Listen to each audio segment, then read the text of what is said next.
Hi hello friends, welcome to Sri Ponnazhagu channel. நம்ம லாஸ்ட்டாக போட்டிருந்த முருங்கக்கன்று வீடியோக்கு நல்ல வியூஸ் போயிருந்தது. அதே மாதிரி நல்ல ரெஸ்பான்ஸ் இருந்துச்சு. நிறைய பேர் கால் பண்ணி எனக்கு எம்எஸ்எஸ்ல இல்லைனா எஸ்டி கொரியர் அனுப்பிவிடுங்கன்னு சொல்லியிருந்தீங்க. நான் மறுபடியும் சொல்கிறேன், நாங்கள் எஸ்டி கொரியர்லேயும் எம்எஸ்எஸ் இப்போ அனுப்புறது இல்லை. அதனால தயவு செஞ்சு யாரும் கால் பண்ணி ஆர்டர் பண்ணாதீங்க. நாங்கள் வந்துட்டு ஜூன் மந்த்லேருந்து தான் அனுப்புகிறோம். அதனால ஜூன் மந்தில் நான் வீடியோ போடுறேன். அப்புறமா வந்துட்டு நீங்கள் ஆர்டர் பண்ணிக்கலாம். இதுக்கு முன்னாடி ஒரு 2 வீக்ஸ் பிஃபோர் வந்துட்டு எங்கள்கிட்ட வந்து எம்எஸ்சில் வந்துட்டு நிறைய பேர் கண் எடுத்திருந்தாங்க. ஒரு 2-3 பேர் அவங்க வந்துட்டு எப்படி கண் வைக்கிறதுன்னு கேட்டிருந்தாங்க. அதுக்காக நம்ம இப்போ ஒரு எந்தெந்த டைப்பில் வைக்கலான்னு பார்க்கலாம். நிறைய பேர் வந்துட்டு ஜேசிபியில் குழி எடுப்பாங்க. அப்படி இல்லைன்னா டேரெக்டாக கொத்து இருக்குல்ல, அந்த கொத்தில் வந்துட்டு குழி தோண்டி வைப்பாங்க. இப்போ நாங்கள் என்ன பண்ணியிருக்கோன்னு பார்த்தீங்கன்னா, ஜல்லிக்காடு குழி பறிக்க முடியாது. அதனால வந்துட்டு ஜேசிபியில் குழி எடுத்து 2 பக்கெட் மண்ணை வெளியே போட்டு 1 பக்கெட் மண் எடுத்து உள்ளே போட்டிருக்கோம்.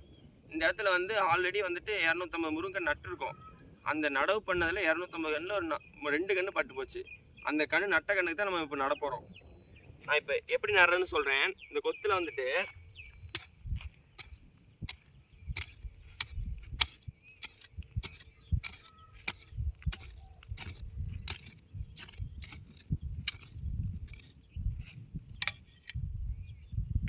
இந்த அளவு குழி இருந்தால் போதும். மறுபடியும் நீங்கள் இந்த அளவு குழி இருந்தால் போதும். மறுபடியும் நீங்கள் 10 அட்ஜஸ்ட் பண்ணிக்கோங்க. கன்று வைக்கிறது வந்துட்டு 2 டைப்பாக வைக்கலாம். ஒன்று வந்துட்டு இந்த பேக்கெட்டை ஃபுல்லாக ரிமூவ் பண்ணிட்டு வைக்கலாம். இப்படி வைக்கும்போது ஒவ்வொரு டைம் வந்துட்டு டேமேஜ் வரும். அதுக்காக கீழே ரவுண்டாக கிழிச்சிட்டு வைக்கலாம்.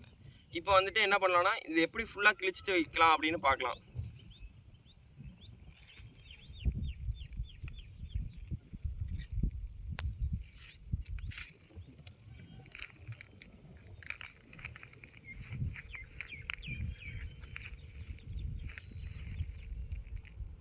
சரிங்களா? இப்படி வந்துட்டு கிழிச்சிட்டு வைக்கும்போது இப்படி மண் விழுந்துடும். இதுதான் பாருங்கள். இதுதான் வந்துட்டு வேறு இந்த அளவுக்கு தான் இருக்கும். வீடியோ கிளியராக தெரியுது. இங்கே பாருங்கள், இந்த அளவுக்கு தான் இருக்கும் வேறு. அதனால வந்துட்டு இப்படி கீழே கிழிச்சு வைக்க தான் பெஸ்ட்டு. அதை அடுத்து பார்க்கலாம். இப்படி எடுத்திங்கன்னா இப்படி சாயில் விழுந்துடும். இப்படி சாயில் விழுகும்போது பார்த்தீங்கன்னா உங்களுக்கு கண் டேமேஜ் ஆக வாய்ப்பு இருக்குது. இந்த கண் அப்படி வச்சுட்டு எக்காரணத்தை கொண்டும் காலில் முதிச்சிடக்கூடாது. கையில் தான் வந்துட்டு மண் தள்ளணும்.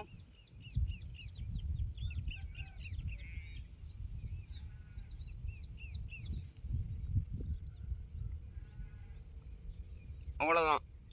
இது வந்துட்டு மண்ணை இப்படி தள்ளி விட்டதுக்கப்புறம் நம்ம வந்துட்டு குச்சி மட்டும் ஸ்ட்ரைட்டாக வச்சா போதும்.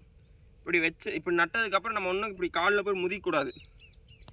காலில் போட்டு முதிச்சா அந்த வேர் வந்துட்டு ரொம்ப லேசாக இருக்கிறதுனால அந்த வேர் அந்து போயிடும். அதனால் வந்துட்டு நீங்கள் இப்படி தான் வந்துட்டு வைக்கணும். இப்போ சொல்ல போகிற மெத்தட் தான் வந்துட்டு பெஸ்ட் மெத்தட் கண் வைக்கிறதுக்கு. இங்கே பாருங்கள், இந்த கண்ணை வந்துட்டு இந்த அளவுக்கு இழுத்து பிடிச்சி கீழே மட்டும் ரவுண்டாக கிழிச்சிக்கங்க. முடிஞ்ச அளவுக்கு பிளேடு யூஸ் பண்ணுங்கள்.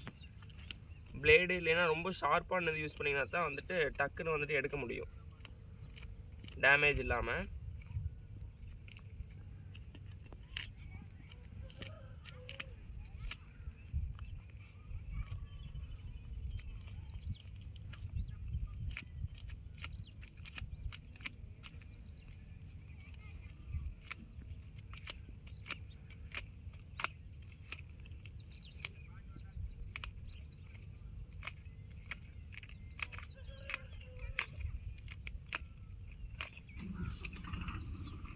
பாருங்க, அவ்வளோதான். இது வந்துட்டு இப்போ பாருங்கள், மண் எதுவுமே விழுகாமல் இருக்குது. இதை வந்துட்டு அப்படியே வந்துட்டு மண்ணுக்கு உள்ளே வச்சிடலாம்.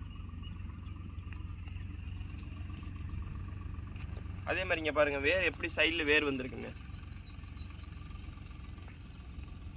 இதை அப்படியே வச்சுட்டு மண் தள்ளிடுங்க.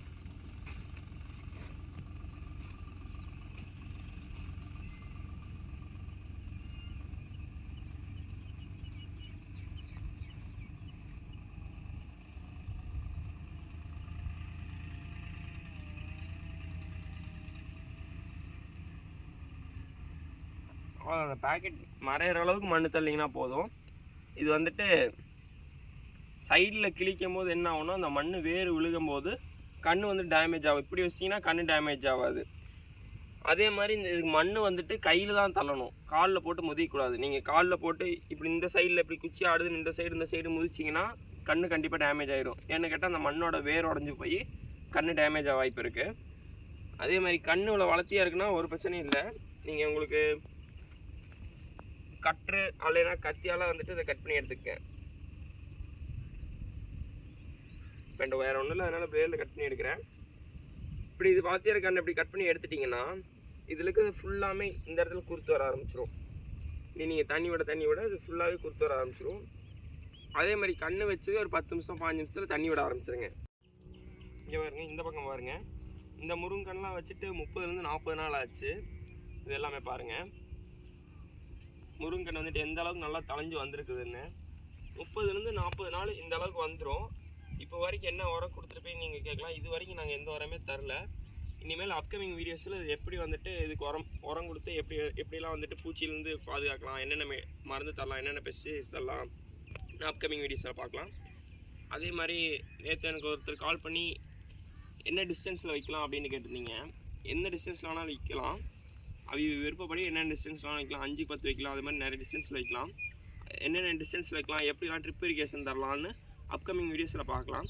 உங்களுக்கு வேறு ஏதாவது சந்தேகம் இருந்தால் எனக்கு கால் பண்ணுங்கள், நான் கண்டிப்பாக ரெஸ்பாண்ட் பண்ணுவேன். அதே மாதிரி வேறு எந்த இது இருந்தாலும் எனக்கு வேறு என்ன கண்கள் தேவைப்பட்டாலும் எங்களை காண்டாக்ட் பண்ணுங்கள். சரி, ஓகே, அடுத்த வீடியோவில் சந்திப்போம்.